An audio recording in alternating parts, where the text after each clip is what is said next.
ስደተኛዋ የምጽዋ ኮከብ 152 ሰዓታት ያለ ምግብ።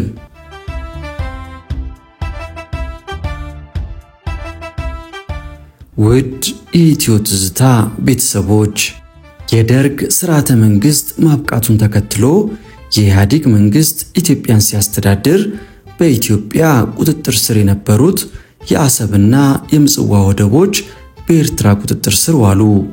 ቀደም ብሎ የደርግ መንግስት የምጽዋና የአሰብ ወደቦችን በሚለቅበት ሰዓት መርከቦቹን ወደ ጅቡቲ ወደብ አስጠግቷቸው ነበር።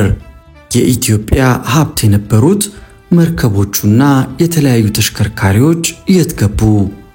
በወቅቱ ግዙፍና ዘመናዊ የነበረችው የምጽዋ ኮከብ የምትባለው መርከብስ የት ገባች? የባህር ትራንስፖርት ሰራተኞችስ መጨረሻቸው ምን ሆነ? ከጊዜያዊ መንግስት ጋር ከፍተኛ ውዝግብ ውስጥ ገብተው እንደነበረም ይነገራል። ለታሪክ ማስታወሻነት እንዲረዳን ይህንኑ ጥንቅር ይዘንላችሁ ቀርበናል። ታሪኩን ያገኘነው ከአእምሮ መጽሔት በ1985 ዓ.ም በተለያየ ጊዜ ካሳተማቸው እትሞች ነው። በተለያየ ጊዜ የታተሙትን እትሞች በአንድነት በማሰባሰብ ለታሪክ ማስታወሻነት እንዲረዳንና የኢትዮጵያ ሀብት የት ወደቀ የሚለውን ጥያቄም ለመመለስ ለዛሬ ይዘንላችሁ ቀርበናል። ውድ አድማጮቻችን፣ የምንጠቀማቸውን ቀኖችና የዘገባውን አቀራረብ በ1985 ዓ.ም የቀረበ ስለሆነ እሱን ግንዛቤ ውስጥ እየከተታችሁ እንድትከታተሉን እንጋብዛለን። በቅድሚያ ግን ቻናላችንን ሰብስክራይብ፣ ላይክ፣ ሼር በማድረግና ሐሳብ አስተያየቶቻችሁን በመስጠት ድጋፍ አድርጉልን። ወደ ታሪኩ።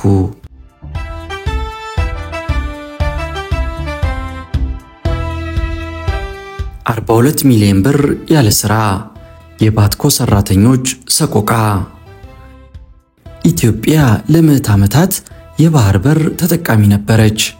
ነበር እንዲቀርብ ባይሆን በተለይ በዘመነ አክሱም ሁሉም ያልፋል እንዲሉ ስርዓትና መሪ ሲለወጥ ታሪክም ይለወጣል። ኢትዮጵያም ከዚህ ውጪ ባለመሆኗ የቀይ ባህርን ባለቤትነት ከማጣት አንስቶ የጅቡቲን ወደብ ከመልቀቅ ባሻገር የዛሬው ትውልድና መሪዎቿ እስከናካቴው የባህር በር አልባ እያደረጓት ነው። በቀይ ባህር የሚገኙት የኢትዮጵያ ዋና ወደቦች አሰብና ምጽዋ የኢትዮጵያና የኢትዮጵያውያን አንጡራ ሀብት፣ የኢኮኖሚ ዋና አውታር፣ የታሪክና የጀግንነት ምስክሮች ሆነው ከትውልድ ትውልድ ሲተላለፉ የቆዩ የባህር በሮች ናቸው። በእነዚህ የባህር በሮች ለሀገሪቱ እድገትና ጥበቃ ዋነኞቹ መንግስታዊ ድርጅቶች የባህር ኃይል፣ የባህር ትራንስፖርት ባለስልጣን፣ የባህር ትራንዚት አገልግሎት ኮርፖሬሽን፣ የኢትዮጵያ ነዳጅ ድርጅት፣ የኢትዮጵያ ንግድ መርከብ ኮርፖሬሽን፣ የጨው ማምረቻና ሌሎቹም መኖራቸው ይታወሳል። በዚህ ጽሑፍ ስለ አሰብና ምጽዋ ወደብ እድገት ወይም ታሪክ ለማውሳት ሳይሆን ወደቦቹን በበላይነት ስለሚያስተዳድረው የባህር ትራንስፖርት ባለስልጣን ሰራተኞች መበታተን እንዲሁም በአሳፋሪ ሁኔታ ስለተዘረፈው የሀገርና የሕዝብ ሀብት ጥቂት የምንለው ስላለን ነው። የባህር ትራንስፖርት ባለስልጣን በ1971 ዓ.ም በአዋጅ ከመቋቋሙ በፊት የባህር ማመላለሻ ይባል የነበረው ነው። ከ1971 ዓ.ም በኋላ አጠቃላይ ስራውን በተረከበበት ወቅት አነስተኛና እጅግ ኋላ ቀር መሳሪያዎች ነበሩት። ከዓለም አቀፍ የባህር ድርጅት ጋር ባደረገው ከፍተኛ መቀራረብ ለሰራተኛው በሚሰጠው ያላቋረጠ ስልጠናና ቴክኒካል ትብብር በማድረግ ዓለም አቀፍ የወደብ ግንኙነቶችን በመመስረት ብቃትና ጥራት ያላቸው ሰራተኞች ጥረት የኢትዮጵያ መኩሪያና መመኪያ ወደ ሆነበት ሊሸጋገር ችሏል። ይሁን እንጂ በ1982 ዓ.ም ምጽዋ በሻዕቢያ ቁጥጥር ስር በመዋሉ የምጽዋ ወደብ ተዘጋ። በምጽዋ ወደብ መዘጋት የድርጅቱ ገቢ ሲያሽቆለቁል ብዛት ያላቸው ሰራተኞችም በጦርነቱ አለቁ፣ በሻዕቢያ ተማረኩ፣ ቆሰሉ፣ ታሰሩ። አንዳንዶቹ የደረሱበት ሳይታወቅ ቀረ። የሰራተኛው የግል ንብረትና የድርጅቱ ንብረት በከፊልም ተወረሰ፣ ተማረኩ። በሕይወት ከተረፈው ሰራተኛ መካከል በተለይ የመሃል ሀገር ሰዎች ያለ አንዳች ቅርስ ተባረሩ። በአሰብ፣ በሱዳን፣ በአስመራና በትግራይ አድርገው አዲስ አበባ ዋናው መስሪያ ቤት ተከማቹ። የነበረው እንዳልነበረ ሆነ። እነዚህ የድርጅቱና የምጽዋ ስደተኞች አዲስ አበባ ቢመጡም የተፈየደላቸው ባለመኖሩ አብዛኛዎቹ ከነቤተሰቦቻቸው ጃልሜዳ እንዲሰፍሩ ተገደዱ። ያዳቆነ ሰይጣን ሳይቀስ አይለቅም እንዲሉ በየካቲት 1982 በምጽዋ ወደብ የተጀመረው በግንቦት 1983 ዓ.ም ወደ አዲስ አበባ ተዛመተና የአሰብ ወደብ በሻዕቢያ ቁጥጥር ስር ዋለ።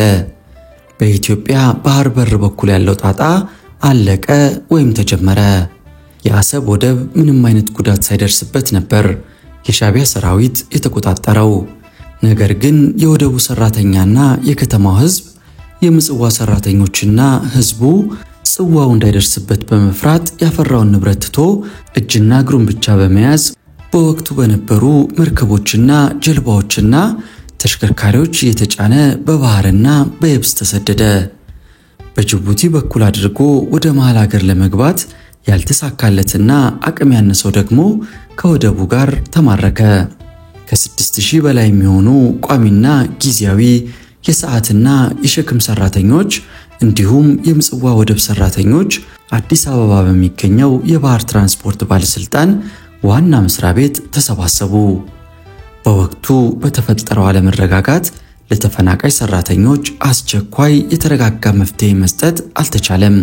በዚህም ምክንያት መስሪያ ቤቱ ባንክና ኢንሹራንስ የነበረውን ተቀማጭ ገንዘብ አግባብነት በሌለው መልኩ ለሰራተኛው ለመክፈል ተገዷል። ይህም ሆኖ በቅጥር ውል መሰረት ሊሰናበቱ የሚገባቸው ሰራተኞች እንዲሰናበቱ ተደረገ። ከግንቦት 20 ቀን 1983 ዓ.ም በኋላ አንጻራዊ መረጋጋት በድርጅቱ ሲገኝ የድርጅቱን አስተዳደርና የሰራተኛ ማህበሩ በአዲስ መልክ ተዋቀረ። የሰራተኛው የወደፊት ህይወትና የድርጅቱ ህልውና ሊቀጥል የሚችልበት ዘዴ በባለሙያዎች አስጠንተው አጥንተው ለመንግስት አቀረቡ።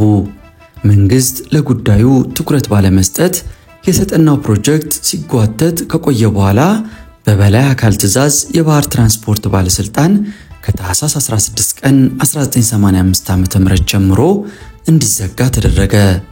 ለድርጅቱ መዘጋት በመጀመሪያ የተሰጠው ምክንያት ለሂሳብ ምርመራ የሚል ነበረ። የሂሳብ ምርመራ ያለ ሰነዶች እንደማይደረግ እየታወቀ እንዲያመባሉና ሰበብ መደርደሩ በሰበብ መዘጋቱ ሊበሏት የፈለጓትን አሞራ የተሰኘው ጥንታዊ ምሳሌን ያስታውሰናል። ይህ በእንዲህ እንዳለ ከጥቂት ቀናት በኋላ በማስታወቂያ ሰሌዳው ላይ ትዕዛዝ አዘል ደብዳቤ ተለጠፈ። ይህን ትዕዛዝ አዘል ማስታወቂያ መሪ ሐሳቡ እንዲህ ይነበባል። መንግስት ለሰራተኛው ደሞዝ ያውም ያለ ሥራ 42 ሚሊዮን ብር የከፈለ መሆኑን ለወደፊት ግን መክፈል ስለማይችል ድርጅቱ ሁለቱን ወደቦች የማያስተዳድር ለመሆኑ ከታህሳስ 16 ቀን 1985 ዓ.ም ጀምሮ የሰራተኛው የሥራ ውል ተቋርጧል ካለ በኋላ ሰራተኛው ሕጋዊ መብቱን እስኪያገኝ የኢዮብን ትዕግስት እንዲሰጠው ያሳስባል። ይህቺ ቁራጭ ወረቀት ለድርጅት ሰራተኞችና ለቤተሰቦቻቸው ታላቅ መርዶ ነበረች። ለሀገሪቱም የባለስልጣኑ መስሪያ ቤት ሰራተኞች በሙሉ ልብ የሚያምኑበት ነገር ግን መንግስት እያወቀ የዘጋበት ነገር ቢኖር የድርጅቱ ሰራተኞች በአሁኑ ሰዓት ድርጅቱ ባለው ንብረት ብቻ መቋቋም እንደሚችልና ድርጅቱ የተዘጋበት ምክንያት ሐሰት መሆኑን ነው። ድርጅቱ ለምን ተዘጋ ለሚለው መሪ ጥያቄ በመንግስት በኩል ያለው ምላሽ ከላይ የተጠቀሰው 42 ሚሊዮን ብር ለደሞዝ ወጪ ሆኗል ነው። ይሁንና ለደሞዝ ወጪ አለመሆኑን ሰራተኛውም ሆነ መንግስት አተውትና ጠፍቷቸው ነው ማለት አይቻልም። ድርጅቱ ከተቋቋመበት ጊዜ ጀምሮ ባለው አጣዳፊ የ24 ሰዓት ሥራ በአስተዳደሩ የሰራተኛ መብት አፈጻጸም ጉድለት፣ በአንዳንድ ኃላፊዎች የግል ጥቅም መተሳሰርና ግዴለሽነት፣ በነበረው ስርዓት ይዘት ወዘተ ሰራተኛው ሊያገኛቸው የሚገባቸው ጥቅሞች ለብዙ ዓመታት ያህል ተቀምጧል። ኢህአዴግ ስልጣኑን እንደተረከበ ሰራተኛው ለጊዜያዊ ችግር መፍቻ በመጀመሪያ የጠየቀው ይህንኑ የሚገባውን ጥቅም ነበረ። በዚህም መሰረት ድርጅቱ ካለው ገንዘብና ከመንግስት ለነዚሁ ጥቅሞች ብዙ ሚሊዮን ብር እንዲከፈል ተደረገ። ከነዚህ ጥቅሞች ውስጥ የቆርቆሮ ወተት፣ የሥራ ልብስ፣ ጃኬት፣ ጫማ፣ ካልሲ፣ የበረሃ አበል፣ የትርፍ ሰዓት ክፍያ፣ የዓመት ፍቃድ ወዘተ ዋና ዋናዎቹ ናቸው። እነዚህ በገንዘብ ተለውጠው ለብዙ ሺህ ሰራተኞች ተከፍለዋል። ነገር ግን እነዚህ የመብት ክፍያዎች እንጂ የወር ደሞዝ አለመሆናቸው እየታወቀ ለድርጅቱ መዘጋት አላግባብ እንደ መንስኤ ተቆጥሯል። የባህር የአሰብና የምጽዋ ወደብ ቋሚና ጊዜያዊ የሰዓትና የሸክም ሰራተኞች፣ የኮንትራት የቀንና የኮንስትራክሽን ሰራተኞች በውላቸው መሰረት ሊሰናበቱ የአገልግሎት ካሳ፣ የሥራ መፈለጊያ የተከፈላቸው መሆኑ ይታወቃል። ነገር ግን ይህ ክፍያ የሰራተኞች ሕጋዊ መብት እንጂ የወር ደሞዝ ያለመሆኑ እየታወቀ ድርጅቱ እንዲዘጋ ከተሰጠው ምክንያት ጋር ተደምሯል። ሌላው ለገንዘቡ መናር አስተዋጽኦ ያደረገው በጸጥታው አለመረጋጋትና ከየወደቡ ለመጡት የሰዓትና የሸክም ሰራተኞች አስተማማኝ መረጃ አዲስ አበባ ዋናው መስሪያ ቤት አለመኖሩ ነው። ለማን ምን ያህል የሚለው ጥያቄ በመረጃ ሳይደገፍ በአብዛኛው በግምት አሰራር የተከፈለ ነው። በዚሁ ሰበብ በሺ ለሚቆጠሩ የአሰብና የምጽዋ ነዋሪዎች ሰራተኛ ላልሆኑ በድርጅቱና በአጣሪው ኮሚቴ የተሳሳተ አሰራር ብዙ ሚሊዮን ብር ወጪ ሳይደረግ እንዳልቀረ ይናገራሉ። እንዲሁም አሰብና ምጽዋ እንሰራ ነበር በማለታቸው ባስታጠቃቸውና በመንግስት አማካይነት ሲከፈላቸው የቆዩና ቅርብ ጊዜም በሌላ መስሪያ ቤት በኩል የሚከፈላቸው ነበሩ።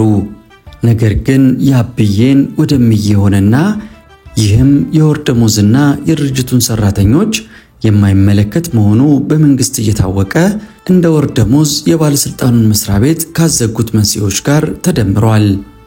በአጭሩ ለመግለጽ እንደተሞከረው ከመንግስት የተሰጠው ምክንያትና እውነታው በእጅግ የተራራቁ ናቸው። ፍየል ወዲያ ቅዝምዝም ወዲህ። ዋናው ጉዳይ ግን የባህር ትራንስፖርት ባለስልጣን ከፍተኛ ገቢ የነበረውና ዛሬም ሰራተኛውን ሊያስተዳድር የሚችል ንብረትና የሰለጠነ የሰው ኃይል መኖሩ እየታወቀ በመንግስት በኩል አሉታዊ ምላሽ ለምን ተሰጠ የሚለውን ወደ ኋላ የምናየው ሲሆን ከድርጅቱ ንብረቶች ጥቂቶቹ የትና እንዴት እንደሚገኙ ለመረዳት ወደ ጽሑፉ ዋነኛ ጭብጥ ይመራናል። እንቃኘው። ስደተኛው የምጽዋ ኮከብ።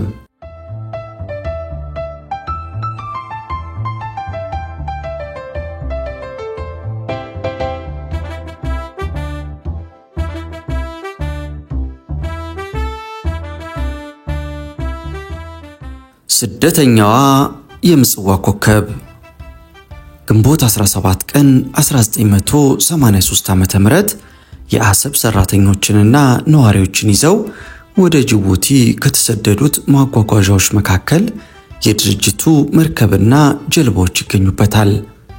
እነዚህ ጎታች ጀልባዎችና ፓይለት ጀልባዎች በተለይ ለመርከብ ማስገባትና ማስወጣት ሥራ ቁልፎች ናቸው። ለሰሩበት ክፍያቸውም በሰዓት ነው፣ ያውም በዶላር። ነገር ግን እነዚህ ጀልባዎች ጅቡቲ ወደብ ከተሰበሰቡ በኋላ በ1984 ዓ.ም ለሻቢያ እንዲሰጡ ተደረጉ። ጀልባዎቹ እንዴትና በምን መልኩ ለሻቢያ እንደተሰጡ በሽግግሩ ከመንግስት የተሰጠ መግለጫ የለም። ምርኮ አለመሆናቸው ግን የታወቀ ነው። ይህም ቢሆን ጀልባዎቹ አሰብ ሄደው በተለያየ ሥራ ላይ ተሰማርተው ገቢ ያስገኙ ቢሆኑም ባለቤቱ የባህር ትራንስፖርት ባለስልጣን የሚያውቀው ነገር የለም። በገዛ ዳቦዬ የልብ ልቡን አጣሁት ነው ሲባል የሰማነው።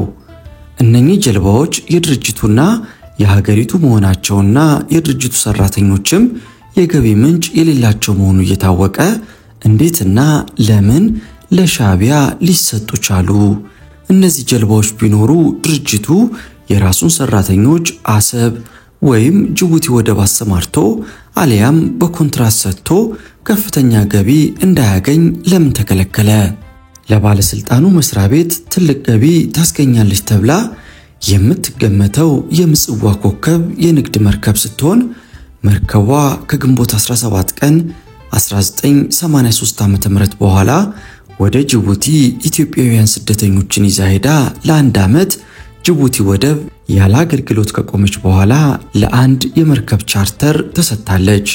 ይህቺ መርከብ በአንድ ጉዞ ከ50,000 የአሜሪካ ዶላር በላይ ገቢ ማስገኘቷ ይታወቃል። መርከቧ በኮንትራት ስም እጅግ አነስተኛ በሆነ ገንዘብ ለግለሰብ መሰጠቷ ወይም መሸለሟ ሰጪዎቿ ከቻርተሩ ጋር በጥቅም መተሳሰራቸውን ሳይጠቁም አይቀርም። ቻርተሩ መርከቧን እንደ ግል ንብረቱ ከመቁጠሩ ባሻገር የመርከቧን ሰራተኞች በማባረር ጅቡቲ ወደብ የሚገኙ የውጭ ዜጎችን ቀጥሮ እየሰራ ነው። መርከቧ ከኢትዮጵያ በኮንትሮባንድ የሚወጣውን ዕቃ ወደ አረብ ሀገሮች እንድታመላልስና በሶማሊያ የጎሳ ጦርነት ለተለያዩ ጎሳዎች ስንቅና ትጥቅ ማመላለስ ዋነኛ ስራዋ ሳይሆን እንዳልቀረ ይገመታል። የምጽዋ ኮከብ እስካሁን የሰራችበት ለባለስልጣን መስሪያ ቤቱ ገቢ ያለመደረጉ ከ1983 ዓ.ም ጀምሮ የዶክ ጥገና ሳይደረግላት መቆየቷ በብዙ ሊያሳስብና ሊያጠያይቅ በተገባ ነበር። ነገር ግን መርከቧ አግባብነት ባለው ሁኔታ እንድትያዝ ቢደረግ ሌላው ቢቀር የሰራተኛውን ደሞዝ አሊያም ሰራተኛውን በከፊል ሊያስተዳድር የሚችል ፕሮጀክት ወጪ መሸፈን ትችል ነበር። ከመርከብና ከጀልባዋ ቀጥሎ ያሉት ከባድ የጭነት ተሽከርካሪዎች፣ ትላልቅና መለስተኛ አውቶቡሶች፣ መካከለኛና ቀላል ተሽከርካሪዎች፣ ትላልቅና መለስተኛ አውቶቡሶች፣ መካከለኛና ቀላል ተሽከርካሪዎች፣ ክሬኖች፣ የእሳት አደጋ መከላከያ መኪናዎች፣ ሮለሮች፣ ሚክሰሮች፣ ትራክተሮች ወዘተ ብዙ ናቸው። እነዚህ ከመቶ በላይ የሆኑ አዳዲስና ዘመናዊ ተሽከርካሪዎች እንደ አንድ ፕሮጀክት ተወስደው በነፃ ገበያ ውስጥ በመወዳደር አብዛኛውን ሰራተኛ በተለያየ ሙያ ማሰማራት ያስችላሉ። ለሰራተኛውም ለሀገሪቱም ገቢ ያስገኛሉ። መንግስት አሳማኝ ባልሆነ ምክንያት ድርጅቱን ሲዘጋ ከላይ የተጠቀሱት ተሽከርካሪዎች በሙሉ ቃሊቲ በሚገኘው የድርጅቱ ፕሮጀክት ውስጥ እንዲታሸጉ ተደርገዋል። እነዚህ እጅግ ከፍተኛ ዋጋ ያላቸው ንብረቶች ለስርቆት፣ ለብልሽት፣ ለብክነት እንዲዳረጉ መጋበዙ የባህር ትራንስፖርት ባለስልጣን ሰራተኞችን ብቻ ሳይሆን ኢትዮጵያዊ ዜጋን ሁሉ የሚያስቆጭ ነው። ከነዚህ ተሽከርካሪዎች ውስጥ በ1984 ዓ.ም ለሻዕቢያ የተላከ እንዳለም ይነገራል። ከነዚህ ተሽከርካሪዎች በአሰብ መያዝ ምክንያት በተለያዩ ግለሰቦች እየተሽከረከሩ በየመንገዱ የቆሙ የተለያዩ የፖለቲካና የብሔር ድርጅቶች የወሰዷቸው የተለያዩ ግለሰቦች የዘረፏቸውና በተለያየ መንገድ በየቦታው የተበታተኑትን ለማሰባሰብ የሰራተኛ ማህበሩ ጥረት አድርጎ ጥቂት ተሽከርካሪዎች ቢገኙም በመንግስት በኩል ትኩረትና ድጋፍ ስላልተሰጠው ብዙዎቹ የትም እንደባከኑ ቀርተዋል። የባለስልጣን መስሪያ ቤቱ ቃሊቲ ያሰራው ትልቅ ጋራዥ በሀገሪቱ አሉ ከሚባሉት አንዱ ሲሆን በመስሪያ ቤቱ የሚገኙትን ብዛት ያላቸውን የቴክኒክ ባለሙያዎች ሊያሰማራ የሚችል ነው። በዚሁ የቃሊቲ ፕሮጀክት መጋዘኖች፣ ከብት ማደለቢያ ስፍራዎች፣ ቢሮዎች፣ የብሎኬት ማምረቻ ማሽኖች ያሉና ብዙ ሰራተኞችን ሊያሰማራ የሚችሉ ቢሆንም ከመታሸግ ዕጣ ፈንታቸው አላለፈም። የባህር ትራንስፖርት ባለስልጣን ከአሰብ ከምጽዋና ከሐለብ ሌላ የጣና ሐይቅ፣ የአባያና ጫሞ ሐይቆችና የባሮና አኮቦ ወንዞች የትራንስፖርት፣ የልማት፣ የእርሻ፣ የአሳ ምርት ወዘተ ስራ ያካሂዳል። እነዚህ ቅርንጫፍ መስሪያ ቤቶች እንዲስፋፉ ቢደረግና ካሁን በፊት የተጠናው የማስፋፋት ፕሮጀክት በስራ ላይ ቢውል ብዙ ሰራተኞችን ሊጨምሩ በቻሉ ነበር። መስሪያ ቤቱ በአሁኑ ሰዓት ባለው ንብረት ብቻ ሰራተኛውን ሊያስተዳድር የሚችል መሆኑን በመገንዘብ የድርጅቱ አስተዳደርና ሰራተኛ ማህበሩ በተደጋጋሚ ለመንግስት ይህንኑ አሳውቀዋል። በመንግስት የተወሰደው እርምጃ አግባብነት እንደሌለውና ሰራተኛው ሊሰራ እንደሚችል በማመልከት መንግስትን እንዲያማልዱ ለዓለም አቀፍ ድርጅቶች፣ ለኤምባሲዎች፣ ለሃይማኖት ድርጅቶች ጥያቄውን ከማቅረብ ጋር በተለይ ለሽግግር መንግስት ፕሬዝዳንት፣ ለተወካዮች ምክር ቤት፣ ለጠቅላይ ሚኒስትሩ፣ ለመገናኛና ትራንስፖርት ሚኒስቴርና አግባብ ላላቸው የሀገር ውስጥ መስሪያ ቤቶች ጉዳዩን በጥሞና እንዲመረምሩና መፍትሄ እንዲሰጡ ቢጠየቁም የዝሆን ጆሮ ብለዋል። ይህም ሆኖ ሰራተኛ ማህበሩ ሰራተኛውን በየአጋጣሚው እየሰበሰበ ቢያወያይም ሰላማዊ ሰልፍ ቢወጣም ምንም ምላሽ አልተገኘም። በተለይ ሰራተኛ ማህበሩ በባንክ ያለውን የሰራተኛውን ገንዘብ እንዳያንቀሳቅስ በመደረጉ ለስራው እንቅፋትና ማነቆ ሆኖበታል። በአጠቃላይ የባህር ትራንስፖርት ባለስልጣን እድል ከኤርትራ ጋር የተቆራኘ ነውን የሚያሰኝ ጥያቄ ማቃጨሉ አይቀርም። በኪሳራ የተዘጋ ድርጅት አለመሆኑም ይታወቃል። ከፖለቲካ ጥቅም ጋር ትስስር እንዳለውም አለ ይባላል። በተለይ ጉዳዩ በቀጥታም ሆነ በተዘዋዋሪ የሚመለከታቸው ኢትዮጵያውያንና አንዳንድ ግለሰቦች እንደሚሉት ከሆነ መንግስት የባህር ትራንስፖርት እንዲዘጋ የፈለገው አውቆና ፈልጎ እንደሆነ ይገመታል። ኢትዮጵያ የዓለም አቀፍ የባህር ድርጅት አባል ሀገር በመሆኗ ለወደቦች መስፋፋት ቴክኒካል ድጋፍ፣ ስልጠና፣ እገዛና ዓለም አቀፍ ግንኙነት የሚደረግላት በመሆኑ የወደቡ ከፍተኛ ገቢ ለኢትዮጵያውያን የውጭ ምንዛሬ ከፍተኛ ጠቀሜታ ስላለው እስካሁን ማንኛውንም ድጋፍ ለኢትዮጵያ ሲያደርግ ቆይቷል። ነገር ግን ሻዕቢያ ተጠቃሚ ሊሆን የሚችለው ኢትዮጵያ ሙሉ በሙሉ የወደብ ባለቤትነት እንደሌላት ሲረጋገጥና የወደብ ሰራተኞችንና ባለሙያዎች እንደሌላት ሲታወቅ በመሆኑ የሽግግር መንግስቱ ኢህአዴግ ባለው አቋምና ውለታ አስፈላጊ ቅድመ ዝግጅቶችን ለማመቻቸትና ሻዕቢያ በመንግስትነት እንደታወቀ ወዲያውኑ አባል ለማድረግ ሳይሆን አይቀርም ያሰኛል።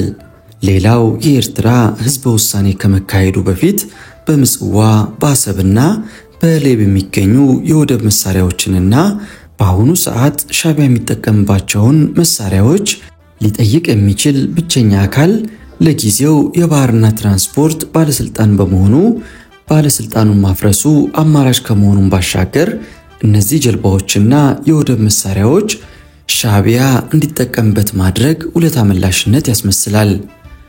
ከግንቦት 1983 ዓ.ም በፊትም ሆነ በኋላ በጥቂት ግለሰቦችና ባለስልጣኖች ብዙ ሚሊዮን ብር በረቀቀ ዘዴ በመዘረፉ ይህ ጥያቄ ተዳፍኖ ይቀር ዘንድ ድርጅቱን መዝጋትና መበተን አማራጭ ዘዴ ሆነው ያገኙት አንዳንድ ሹሞች የሸረቡት ሴራ ሳይሆን እንዳልቀረ ይገመታል።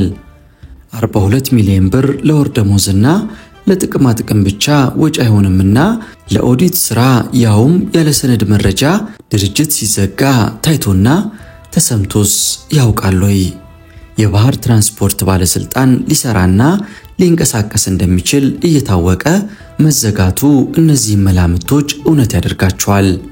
በተለይ ሰራተኛ ማህበሩ ለሀገሪቱ ባለስልጣኖች ያቀረበው ጥያቄ ምላሽ ማጣት፣ የሰራተኛው ደሞዝ መከልከል፣ የቀረበው የፕሮጀክት ጥናት መጓተት የድራማውን ጉልህነት ያሳያል።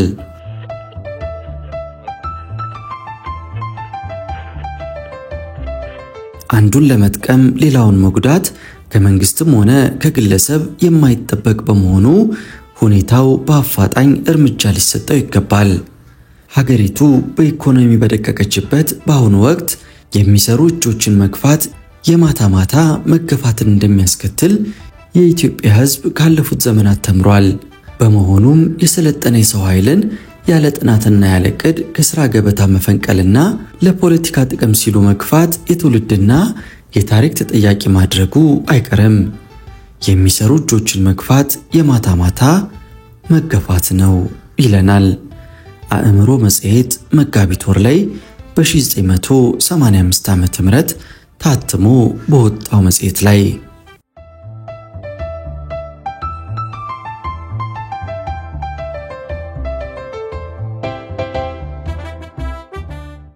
የረሃብ አድመኞቹ ሮሮ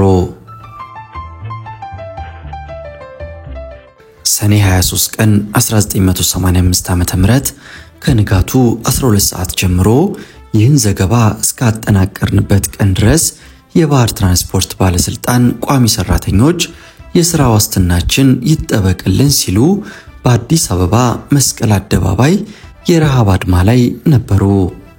በወቅቱ ቁጥራቸው ከ400 በላይ የሆኑ የምጽዋ ወደብ፣ የአሰብ ወደብ፣ የሐሌብ ጀልባ ፋብሪካና የዋና መስሪያ ቤት ሰራተኞች ከጥር ወር 1985 ዓ.ም ጀምሮ ከስራና ከደሞዝ ያለ አግባብ ታግደን በረሃብ ከነቤተሰቦቻችን ከማለቃችን በፊት መፍትሄ ይሰጠን ብንልም ሰሚ በማጣታችን የረሃብ አድማ ለማድረግ ወጥተናል ሲሉ ገልጸውልናል። በዚህ የረሃብ አድማ ላይ በቦታው ተገኝተን አጠቃላይ ሁኔታውን ተከታትለናል። በዚህም መሰረት የሰራተኛ ማህበር መሪዎችንና የረሃብ አድማው አስተባባሪ ኮሚቴ አባላት ከሆኑት ከአቶ አስፋው ላንቃሞና ከአቶ ጌታቸው በለጠ ጋር ቃለ ምልልስ አድርገናል። አእምሮ መጽሔት ሲጠይቅ የረሃብ አድማውን ማድረግ ለምን አስፈለገ? አቶ አስፋው ላንቃሞ እኛ በአሰብና በምጽዋ በሐሌብ ጀልባ ፋብሪካ ተሰማርተን የምንገኝ ሰራተኞች በ1983 ዓ.ም ግንቦት ወር ውስጥ በዛው አካባቢ በተፈጠረው ሁኔታ ተፈናቅለን በጎረቤት ሀገሮችና በአፋር በረሃ እየተንከራተትን በረሃብና በውሃ ጥም ብዙ አባሎቻችን ሲወድቁ የተረፍነው አዲስ አበባ መግባት ችለናል።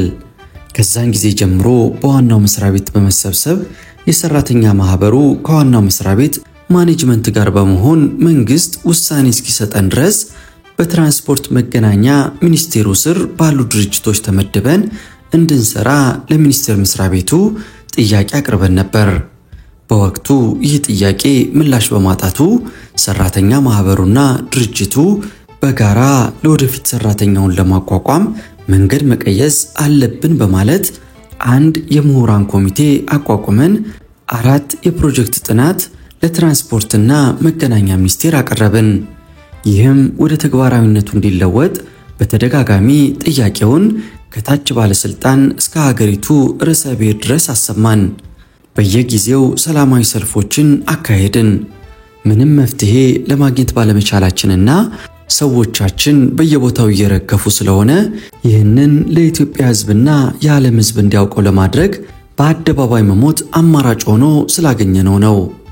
አእምሮ መጽሔት ቀጣዩን ጥያቄ ሲያቀርብ ተደጋጋሚ ጥያቄዎች ከታች ጀምሮ እስከ ርዕሰ ብሔሩ አቅርበን ነበር፣ ተግባራዊ ያልሆነም ብላችኋል። እነዚህ ያቀረባችኋቸው ጥያቄዎች ምንድናቸው? አቶ ጌታቸው በለጠ ሲመልሱ ጥናቱን ስንጀምር እንዲሁ ከመሬት ተነስተን አይደለም። ባለሙያዎች አሉን፣ መሳሪያዎች በብቃት አሉን። እነዚህ 4 ፕሮጀክቶች ያልናቸው አንደኛ ደረቅ ወደብ፣ ሁለተኛ የትራንስፖርት ዘርፍ፣ ሶስተኛ የኮንስትራክሽን ዘርፍ፣ አራተኛ የቃሊቲ ጋራዥ ፕሮጀክት ናቸው። ደረቅ ወደብ ወይም ድራይ ፖርት የሚባለው ዕቃ በመሃል ሀገር የማከማቸትና የማከፋፈል አገልግሎት የሚሰጥ ነው። ይኸውም በአብዛኛው የባህር ወደብ ለሌላቸው ሀገሮች በአሁኑ ጊዜ እንደ ወደብ በማገልገል ላይ ይገኛል። የኮንስትራክሽን ዘርፍ የምንለው ልዩ ልዩ ምርቶችን ሊያመርት የሚችል ነው። የትራንስፖርት ዘርፍም በቂ መሳሪያ አለን። ከ60 በላይ የጭነት ተሽከርካሪዎችና የህዝብ ማመላለሻ አውቶቡሶች አሉን። የባህር ትራንስፖርት አገልግሎት ሊሰጡ የሚችሉ 8 ጀልባዎችና መርከቦችና ከ500 ቶን በላይ የምትጭን የምጽዋ ኮከብ የምትባል መርከብ አለን። የቃሊቲ ጋራዥ ፕሮጀክትም ለመኪና ጥገና ከመስጠት ባሻገር በውስጡ እንደ ህንፃ መሳሪያ ዕቃዎች፣ ብሎኬቶች፣ ቱቦዎች እንዲሁም የኤሌክትሪክ መገልገያ ውጤቶችን ሊፈጥሩ የሚችሉ ነበሩ። ዋናው ችግሩ ለነዚህ ሁሉ ፍቃድ ማግኘት አለመቻላችን ነው። አእምሮ መጽሔት ሲጠይቅ ተሽከርካሪዎቹ ጀልባዎቹና መርከቡ የት ይገኛሉ? ገቢስ ያስገባሉ? አቶ አስፋው ላንቃሞ ሲመልሱ በአሁኑ ሰዓት ተሽከርካሪዎቹን በተመለከተ ከፍተኛ ገቢ ሊያስገቡ የሚችሉ ተሽከርካሪዎች በትራንስፖርት ሚኒስቴር ትዕዛዝ ቃሊቲ ተከማችተው ይገኛሉ። የቀሩት አውቶሞቢሎችና ለቢሮ ስራ የሚጠቀሙበት በከተማው ውስጥ በግለሰቦች እጅ ሲሽከረከሩ እናያለን። በኮንስትራክሽን ዘርፍ ከፍተኛ እገዛ ከሚያደርጉ መሳሪያዎች አንዱ ሎደር በወር እስከ 60 ሺህ ብር በማከራየት በግለሰብ እጅ ይገኛል። ያን ያከራየው ክፍል ማን እንደሆነ ለማወቅ አልቻልንም። ጀልባዎቹ እስካሁን ድረስ በጅቡቲ ወደብ የሚገኙ ሲሆን ቀሪዎቹ ደግሞ በመንግስት ትዕዛዝ ተመልሰው ለኤርትራ መንግስት ተሰጥተዋል። በአሰብ ወደብ ውስጥ ለኤርትራ ግልጋሎት በመስጠት ላይ ይገኛሉ። አእምሮ መጽሔት 500 ቶን ትጭናለች የተባለችውና ጅቡቲ የምትገኘዋ የምጽዋ ኮከብ መርከብ በአሁኑ ወቅት በማን እጅ ትገኛለች? ሰራተኛዎቿስ? አቶ አሰፋው ላንቃሞ መርከቧ ገቢ ለማን እንደምታስገባ አናውቅም። ከዚህ በፊት ግን መርከቧ ለግለሰብ በኪራይ ተሰጥታለች። መጠነኛ ሰራተኞች እዛ ላይ ተመድበው ነበር። ግን የነበሩትን ሰራተኞች በረቀቀ ዘዴ ያባረው በውጭ ዜጎች እንደምትንቀሳቀስ ነው የምንሰማው። አእምሮ መጽሔት ሲጠይቅ የባህር ትራንስፖርት ባለስልጣን ሰራተኞች 1300 ይሆናሉ። የረሃብ አድማውን የሚያደርጉት ከ500 ሰራተኞች አይበልጡም። ቁጥሩ ለምን ቀነሰ? አቶ ጌታቸው በለጠ ሲመልሱ የአድማው ተካፋዮች ቁጥር ማነስን አስመልክቶ በዋናነት መታየት ያለበት በአንድ የረሃብ አድማ ላይ የሰው መብዛት ወይም ማነስ ሳይሆን ጥያቄው ምንድነው የሚለው ይመስለኛል። አስሮቹ ብዙዎቹን ሊወክሉ ይችላሉ። ነገር ግን ሰዎቻችን የተቀነሱበት ምክንያት በዚህ አድማ ላይ ተጽዕኖ ስለነበረበት ነው ማለት ይቻላል። እኛ ቀደም ብለን ሰኔ 11 ቀን 1985 ዓመተ ምህረት ነው የጠየቅነው። የተፈቀደልን ግን ሰኔ 21 ቀን 1985 ዓመተ ምህረት ከቀትር በኋላ ነው። ይህ ማለት ሰራተኛው በአድማው ሙሉ ተሳታፊ እንዳይሆን ወይም ደግሞ አድማው እንዳይደረግ ታስቦ የተደረገ ስለሆነ ሰራተኛው አነስም ቢል በራሱ ጥረት በአድማው ለመካፈል ችሏል። አእምሮ መጽሔት የሰራተኛው ደሞዝ ከመቼ ጀምሮ ነው የተቋረጠው? አቶ አስፋው ላንቃሞ ከጥር 1 ቀን 1985 ዓ.ም ጀምሮ ነው። አእምሮ መጽሔት ቀጣይ ጥያቄ ሲጠይቅ ግንቦት 26 ቀን 1985 የተወካዮች ምክር ቤት በ42 ሚሊዮን ብር ምክንያት ነው ድርጅቱ ዋናው የመዘጋቱ ምክንያት አድርጎ ያቀረበው። በእርግጥ 42 ሚሊዮን ብር ለቋሚ ሰራተኞች ደሞዝ ውሏል? አቶ አስፋው ላንቃሞ ይህን እኛም በሬዲዮ ሰማን እንጂ ይህ 42 ሚሊዮን ብር ለቋሚ ሰራተኛ የወጣ ብር አይደለም። በምን መልኩ እንደወጣ የምናውቀው ነገር የለም። በእርግጥ ለተወሰነ ጊዜ ለሰራተኛው ደሞዝ ይከፍል እንደነበረ እናውቃለን። ያም ቢሆን የሰራተኛው ደሞዝ 42 ሚሊዮን ብር ቀርቶ 15 ሚሊዮን ብር አይደርስም። አእምሮ መጽሔት ቀጣይ ሲጠይቅ በተወካዮች ምክር ቤት ከሚገኙት የላብ አደሩ ተወካይ ጋር ግንኙነት አድርጋችሁ ነበር? አቶ አስፋው ላንቃሞ በተቻለ መጠን የላብ አደሩ ተወካይ ይህን የምናደርገውን እንቅስቃሴ ከመጀመሪያ እስከ መጨረሻ እያሳወቅናቸው ከላይ ካለው ባለስልጣን ቢሮ ለመግባት ሳንችል ስንቀር በእሳቸው አማካኝነት ብዙ ጥረት አድርገናል። ሆኖም እሳቸው ተግባራዊ ያደረጉልን አንድም ነገር የለም። አእምሮ መጽሔት ከያዛችሁት መፈክር ውስጥ በቅድሚያ የኛ ኢትዮጵያውያን የዜግነት መብታችን ይከበር ብላችኋል። በቅድሚያ ኢትዮጵያውያን ላልሆኑ መብታቸው ተከበረ ብለው ያምናሉ? አቶ ጌታቸው በለጠ ሲመልሱ በኢትዮጵያ ስለሚኖሩ ኤርትራውያኖች የሀገሪቱ መሪዎች መግለጫ ሲሰጡ ኢትዮጵያውያን ስራ ያጡ ሰዎች እያሉ ኤርትራውያን ኢትዮጵያውያን ሆነው በመንግስት ስራ ላይ መኖር ይችላሉ ብሎ መግለጫ መስጠት ራሱ አንድ መረጃ ሊሆን ይችላል። ከዚህ አንፃር ነው ይህንን መፈክር ልንይዝ የተገደድነው። እንዲሁም ለኤርትራ መንግስት ህዝበ ውሳኔ ሲሰጥ ይህ ከመሰጠቱ በፊት ለኛ ለዜጎች ቅድሚያ መፍትሄ መሰጠት ነበረበት። አእምሮ መጽሔት ከኤርትራ ተፈናቅለናል፣ ከኢትዮጵያ መፈናቀል የለብንም፣ ችግራችን ከወቅቱ ፖለቲካ የመነጨ ስለሆነ የፖለቲካ መፍትሄ ይሰጠንና የመሳሰሉትን መፈክር ይዛችኋል። ችግራችሁ ከወቅቱ ፖለቲካ እንዴት መነጨ? ምን አይነት የፖለቲካ መፍትሄ ነው የምትፈልጉት? አቶ ጌታቸው በለጠ ሲመልሱ ከኤርትራ እንዴት እንደተፈናቀልን የሚታወቅ ነው። እኛ ኢትዮጵያውያን ስለሆንን ደግሞ በኢትዮጵያ መሬት ላይ ከማንም በፊት የመስራት እድል ሊሰጠን ይገባል። በእኛ ላይ የተደረገው ግን በኤርትራ ላይ ከተደረገው የተለየ አይደለም። ስራችንን እንዳንሰራ መስሪያ ቤታችን ሁሉ በወታደራዊ ቁጥጥር ስር ዋለ። ይህንን ማድረግ ማለት ኢትዮጵያን ለቀን ኬንያዊ ወይም ሱዳናዊ እንድንሆን የሚደረግ ነገር ስለሆነ ይህንን ለመቃወም ስንል ነው ከኢትዮጵያ መባረር የለብንም የምንለው። ለችግራችን የፖለቲካ መፍትሄ ይሰጠው ስንል ለኤርትራውያን ችግር መፍትሄ ተሰጥቷል። የኛ ችግር ከኤርትራ ጋር በተያያዘ ሁኔታ የተፈጠረ ነው። የነሱ መፍትሄ ሲያገኝ የኛ መፍትሄ ሊያገኝ ያልቻለበት ስላልገባን ለኛም እንደዛው መፍትሄ ይሰጠን።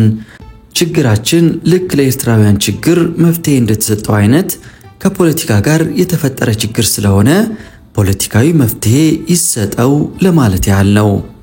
አእምሮ መጽሔት የረሃብ አድማውን እስከ መቼ ትገፉበታላችሁ? አቶ ጌታቸው በለጠ ሲመልሱ አንድ መፍትሄ አንድ መልስ ይገኝ ነው። በእኛ አመለካከት ሁለት ተደራዳሪዎች በሚገኙበት ጊዜ ሌላ ገለልተኛ አደራዳሪ መኖር አለበት። በተጨማሪ በአድማው የሚገኘው ውጤት ውሎ ሳያድር ለሕዝብ መገለጽ አለበት። ያ ከሆነ አድማው ሊበተን ይችላል።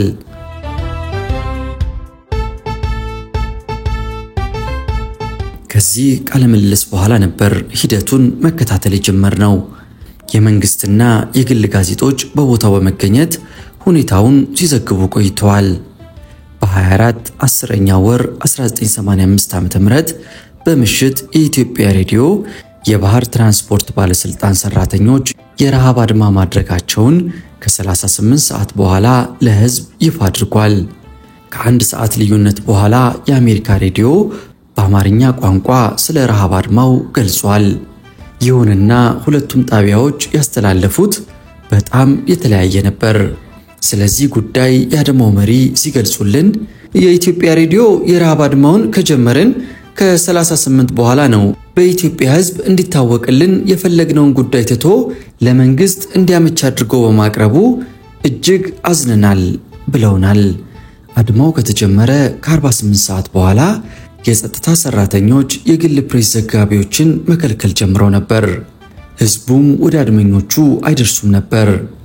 አድማው በተጀመረ በ55ኛው ሰዓት ላይ የሽግግር መንግስቱ ፕሬዝዳንት ከካይሮ ወደ አዲስ አበባ ቦሌ አየር ማረፊያ ደርሰው በመስቀል አደባባይ በኩል ሲያልፉ አድመኞቹ የኢትዮጵያን ባንዲራ በማውለብለብ የጩኸት ድምፅ ለፕሬዝዳንቱ በማሰማት አሳልፈዋቸዋል። በ60ኛው ሰዓት ላይ ምን ያህል ሰው ተዳክሞ በአምቡላንስ እንደሄደና የመንግስት ተወካይ አናግሯቸው እንደሆነ የአድማውን መሪዎች ስንጠይቃቸው ወደ 70 የሚጠጉ ሰዎች ብርዱን፣ ዝናቡን፣ ረሃቡን መቋቋም አቅቷቸው ህሊናቸውን እየሳቱ ሕክምና እንዲያገኙ በአምቡላንስ ልከናቸዋል። ሕፃናት የያዙ እናቶችንና ሕፃናት በየቤታቸው ያላቸውን እናቶች እንዲሁ መልሰናል። የመንግስት ተወካይ ግን እስካሁን አላነጋገረንም። ለምን እንደሆነ ሊገባኝ አልቻለም በፍጹም። ወይም ዜግነታችንን ባለማመን ይሆን? የምናውቀው ነገር የለም። በጣም ያሳዘነን የኦርቶዶክስን ቤተክርስቲያን መሪዎችንም ሆነ ሌሎችን አስቀድመን ገልጸንላቸዋል። እነሱም እንደ መንግስት ዞር ብለው አላዩንም ብለዋል። በዚህ ዕለት የክልል 14 መስተዳደር የሰላማዊ ሰልፍ ፍቃድ መስጫ ክፍል ኃላፊና የአዲስ አበባ ፖሊስ አዛዥ መጥተው ዶክተር ዋቅጅራ ገመቹን የትራንስፖርትና መገናኛ ሚኒስትርን ለመፍትሄ እንድናነጋግር ጠየቁን። እኛም ዶክተር ዋቅጅራ ገመቹን ሄደን እንደምናነጋግር ገለጽንላቸው። እነሱም ሄዱ። ያሉን የኮሚቴው አባል አንዱ ናቸው። ለምን ሚኒስትሩን እንደሚያናግሩ ሲገልጹልን ዶክተር ዋቅጅራ በሬዲዮ የሰጡት መግለጫና የኛ እውነታ ፍጹም ተቃራኒ በመሆኑ ነው ብለውናል።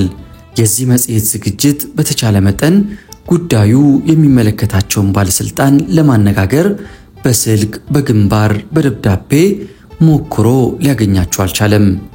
አድማው በተጀመረ በ149ኛው ሰዓት ላይ የትራንስፖርትና መገናኛ ሚኒስቴር ባለስልጣኖች ከአድማው መሪዎች ጋር ለመነጋገር ሄዱ። ይህ በእንዲህ እንዳለ በ150ኛው ሰዓት ብፁዕ ወቅዱስ አቡነ ጳውሎስ የረሃብ አድመኞቹን ለማነጋገር መጡ። አቡኑ ለረሃብ አድመኞቹ ቡራኬ ከሰጡ በኋላ መሃላቸው በመሆን አነጋገሯቸው። ምግብ እንዲቀምሱና የረሃብ ዕድሜውን እንዲተዉ ተማጸኗቸው። አድመኞቹ እምቢ ቢሉም ለአቡኑ ከበሬታ በመስጠት ቅድመ ሁኔታ እንዲያሟሉላቸው ጠይቀው አቡነ ጳውሎስም ፈቃደኛ በመሆናቸው ከቤተ ክህነት የመጣውን ምግብ የረሃብ አድማው በተጀመረ በ150ኛው ሰዓት ተመግበዋል። ስለዚህ ሁኔታ አቶ ሲሳይ አራርሶ ሲነግሩን አቡኑ ከመንግስት ጋር በዛሬው ዕለት እንደሚያገናኙን ብርድ ልብስ፣ ምግብና የመሳሰሉትን እንደሚያመጡልንና ከመንግስት ጋር እንደሚያማልዱን በመስቀላቸው ቃል ገብተውልን ምግብ እንድንቀምስ ሲጠይቁን በእንቢተኝነት መጽናት አልቻልንም ብለውናል። በዚሁ ቀን የአድማው መሪዎች ከዶክተር ዋቅጅራ ገመቹ ጋር ስለተነጋገሩበት ጉዳይ ጠየቅናቸው። ሚኒስትሩ ለደንብ ነው እንጂ ከኛ ጋር ለመነጋገር ፈቃደኛ አልነበሩም። ይሁንና የመነጋገሪያ ነጥባችንን ይዘን ከመነጋገራችን በፊት አንድ ገለልተኛ የሆነ ታዛቢ መኖር እንዳለበት ስንነግራቸው በቁጣ ስብሰባውን ረግጠው ወጡ። እኛም ተመልሰን መጣን ብለውናል። በ10ኛ ወር 1985 ዓ.ም የረሃብ አድማው በተጀመረ በ8ኛው ቀን የተወካዮች ምክር ቤት ስለ ባህር ትራንስፖርት ባለስልጣን መነጋገሩን በሬዲዮ ተላልፎ ነበር። ይሁንና ወደ አድመኞቹ መጥቶ ችግራቸውን የጠየቀ ባለስልጣን እንደሌለ ገልጸዋል። ሐምሌ 1 ቀን 1985 ዓ.ም በቦታው በነበርንበት ወቅት ከተወካዮች ምክር ቤት የኢትዮጵያ ዲሞክራሲያዊ ቅንጅት ተወካይ የሆኑት ግለሰብ አድመኞቹን ሲያነጋግሩ አግኝተናል። በግላቸው እንደመጡም ለአድመኞቹ መሪዎች ገልጸዋል። በዚሁ ቀን 3 ሰራተኞች ተመርጠው አቡነ ጳውሎስን እንዲያስታውሷቸው መልእክት ይዘው ሄደው ነበር። ከፓትርያርኩ ጋር ስላደረጉት ውይይት ከተወካዮቹ አንዱ የሆኑት አቶ ሲሳይ አራርሶ እንዲህ ብለውናል። አቡኑ በ29 10ኛ ወር 1985 ዓ.ም መጥተው ቃል ገብተውልን ምግብ ከበላን በኋላ በማግስቱ ሲቀሩብን 3 ሆነን ወደ እሳቸው ሄድን። እስካሁን መንግስት መፍትሄ እንዳልሰጠን ስንነግራቸው ከማን ጋር እንደተነጋገርኩላችሁ መግለጹ አስፈላጊ ባይሆንም መልሱ ያው በሬዲዮ እንደሰማችሁት ነው። ስለዚህ መንግስት ውሳኔ ስለሰጣችሁ እናንተ ከዛ ተነስታችሁ ወደ የቤታችሁ ብትገቡ ይሻላል አሉን። እኔም አባታችን ወደ ስራችን መመለስ እንኳን ባንችል መስሪያ ቤታችን በአዋጅ ከፈረሰበት ከግንቦት 26 ቀን 1985 ዓ.ም ድረስ ያለውን ደሞዛችንና ህጋዊ መብታችን ሊሟላልን ይገባል። የረሃብ አድመኛው በገቡለት ቃል መሰረት የእርሶን ተስፋ ይዞ በጉጉት እየጠበቁት ነው አልኳቸው። እሳቸውም መንግስት እንድትበተኑ ውሳኔ በሚኒስትራችሁ የሰጠ ስለሆነ ወደ የቤታችሁ ግቡ፣ መንግስትም ተገቢውን ውሳኔ ስለሰጣችሁ እኔ የማደርግላችሁ እርዳታ ከእንግዲህ የለም። ነገር ግን በጣም የባሰበት ችግረኛ ካለ ከምበላው ምግብ አካፍለዋለሁ ብለው አሰናበቱን ብለው ገልጸውልናል። የረሃብ አድማው ከተጀመረበት ከሰኔ 23 ቀን 1983 ዓ.ም ይህ ዘገባ እስከ ተጠናቀቀበት ሐምሌ 13 ቀን 1985 ዓ.ም ድረስ ለ21 ቀን አድመኞቹን ያነጋገረ አንድም ከፍተኛ የመንግስት አካል አልነበረም። ይሁንና የረሃብ አድማው ተቋርጦ አድመኞቹ ወደ ቤታቸው እንዲመለሱና ጥያቄያቸውን በየኮሚቴዎቻቸው አማካኝነት እንዲያቀርቡ መጠየቃቸውን የአድማው አስተባባሪ ኮሚቴ ገልጸውልናል። አቶ ሲሳይ አራርሶ ሲገልጹልን ፓትርያርኩ አቡነ ጳውሎስ ሊረዱን እንደማይችሉ ከገለጹልን በኋላ ነበር የእስልምና ሃይማኖት ከፍተኛ ጉባኤ ያነጋገረን። በሃጂ መሐመድ አወል ረጂ በሚመራው ጉባኤ ላይ የሥራ ዋስትናችን እንዲጠበቅ ካልሆነም በሰራተኛ አዋጅ ቁጥር 42 ህዝባር 85 መሰረት እንድንሰናበትና ኤርትራ በመስራታችን በየሙያችን እንዲሰጠን ከመንግስት ጋር እንዲነጋገሩልንና በመሃላችን እንዲገቡ የጠየቅነው። ነገር ግን ሐጂ መሐመድ አወል ከመንግስት ጋር እናደርሳችኋለን፣ ገንዘቡንም እኛ እንሰጣችኋለን፣ ነገር ግን መጀመሪያ አድማውን በትኑ፣ ስናረጋግጥ ከመንግስት ጋር ልናነጋግራችሁ እንችላለን ብለውናል። በ11ኛ ወር 1985 ዓ.ም በሐጂ መሐመድ የሚመራው ጉባኤ አድመኞቹን መስቀል አደባባይ አነጋግሮ ነበር። እንዲበተኑና ከተበተኑም በኋላ ከመንግስት ጋር ሊያነጋግሯቸው እንደሚሞክሩ ቢያሳስቡም አድመኛው ግን ያለ አንዳች መተማመኛ ድጋሜ ስህተት ውስጥ አንገባም ብሏቸዋል። በዚህም ጊዜ ሐጂ መሐመድ አወል ረታ እናንተ መጣችሁ እንጂ እኛ አልመጣንም፣ እናንተ እዚህ ተቀምጣችሁ የፈየደላችሁ የለም፣ ከመንግስት ጋር አደራድሩን ካላችሁ ኮሚቴያችሁ ከኛ ጋር ይስራ፣ እናንተ ወደ የቤታችሁ ግቡ፣ አድማው ይበተን፣ ይህ ካልሆነ አንረዳችሁም፣ መንግስት መልስ ካልሰጠን አንነሳም ካላችሁ ባላችሁበት ቀጥሉ፣ አላህ ይርዳችሁ ብለዋቸው ሄደዋል። በ11ኛ ወር 1985 ዓ.ም የካቶሊክ ቤተክርስቲያን የ5000 ብር እርዳታ ከማድረጋቸው ሌላ ከመንግስት ጋር ሊያነጋግሯቸው ጥረት እንደሚያደርጉም ገልጸውላቸዋል። በሌላም በኩል የልደታ ቤተክርስቲያን ካህናት፣ የሰንበት ተማሪዎችና ምዕመናን መፈክሮችን በመያዝ የሰላም እርቅ የሽግግር መንግስቱ እንዲያደርግ በመማጸንና መንፈሳዊ መዝሙሮችን በመዘመር አድመኞቹን አነጋግረው የገንዘብ የሞራልና የምግብ እርዳታ አድርገውላቸዋል። በኡራኤል ቤተክርስቲያን ምዕመናን በቦታው በመገኘት ከ2 ሰዓት በላይ ጸሎት ሲያደርጉ የቅዱስ እስጢፋኖስ ምዕመናን ወደ አድመኞቹ እየተጓዙ ያለ ሰልፉ ለጊዜው ባልታወቀ ምክንያት እንዲበተን ተደርጓል።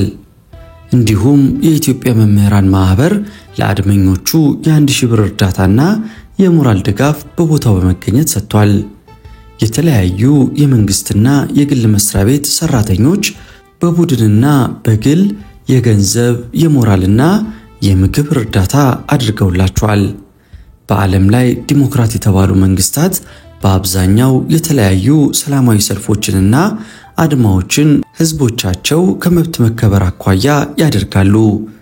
ጥያቄዎቻቸው በነጻ ፕሬሶችና በመንግስቱ ለህዝቡ ይፋ ተደርገው እንደ መንግስቱ ፖሊሲ ምላሽ ይሰጥባቸዋል። ለዲሞክራቱ የኢትዮጵያ ሽግግር መንግስትም የቀረበው ከዚህ ልምድ በመነሳት ነበር ብለን እናምናለን። በሀገራችንም የካቲት 28 እና 29 ቀን በ1985 ዓ.ም የህንፃ ኮንስትራክሽን ሰራተኞች ለ32 ሰዓታት የረሃብ አድማ አድርገው ያለ ውጤት መበተናቸው የቅርብ ጊዜ ትዝታችን ነው።